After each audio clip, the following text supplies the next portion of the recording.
We now invite the Honorable Deputy Chief Minister of Andhra Pradesh, Shri Pawan Kalyan Garu, to the dais. అలాగే ఒక Hollywood actor Steven Seagal అని చాలా సంవత్సరాల క్రితం, close to ఒక 20 సంవత్సరాల క్రితం అనుకుంటా, చిరంజీవి గారిని ప్రత్యేకించి అడిగి, మా అన్నయ్య చిరంజీవి గారిని ప్రత్యేకించి అడిగి నేను బాబా గారిని కలవాలి అని చెప్పి ఇక్కడ బెంగళూరులో ల్యాండ్ అయినా ఇక్కడ ఫ్లైట్కి ఆయనకు వచ్చి ఆశీర్వాదాలు తీసుకున్నది నాకు చాలా ఆశ్చర్యం కలిగేది.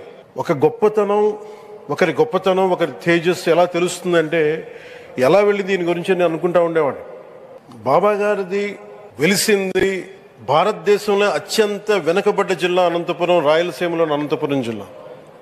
ఆయన పుట్టుక కూడా అత్యంత వెనుకబడ్డ జిల్లా, నీటికి కూడా కొరత ఉండే జిల్లా, వలసలు వెళ్ళిపోయే జిల్లా. అలాంటి జిల్లాని ఎంచుకున్నారు ఆయన జన్మకు కూడా. అందుకని అలాంటి జన్మ తీసుకున్నాడంటే మహానుభావులే తీసుకోగలరు. ఒక 40 సంవత్సరాల క్రితం ఎవరైనా ఊహించుకోగలమా? దేశ విదేశాల నుంచి చాలామంది భక్తులు, విదేశీయులు అందరూ వచ్చి దీని అభివృద్ధికి పాటుపడతారని. సో ఒక ఆధ్యాత్మిక తేజస్సు, విశ్వ ప్రేమ ఉన్న వ్యక్తుల వల్లే ఇది సాధ్యం.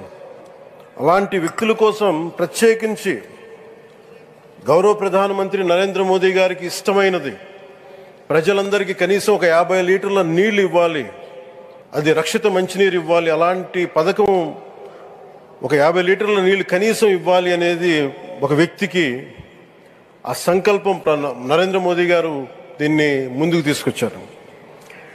ఒక ప్రభుత్వ పరంగా దీన్ని ప్రధానమంత్రి గారు తీసుకొస్తే, ఒక ఆధ్యాత్మిక గురువుగా ఏ ప్రభుత్వం ఆలోచించినప్పుడు, ప్రభుత్వాలే దీని గురించి సగటు వ్యక్తికి నీరు ఎలా అందించాలనుకున్నప్పుడు దాన్ని ఆలోచించింది సత్యసాయిబాబా గారు ఆలోచించారు.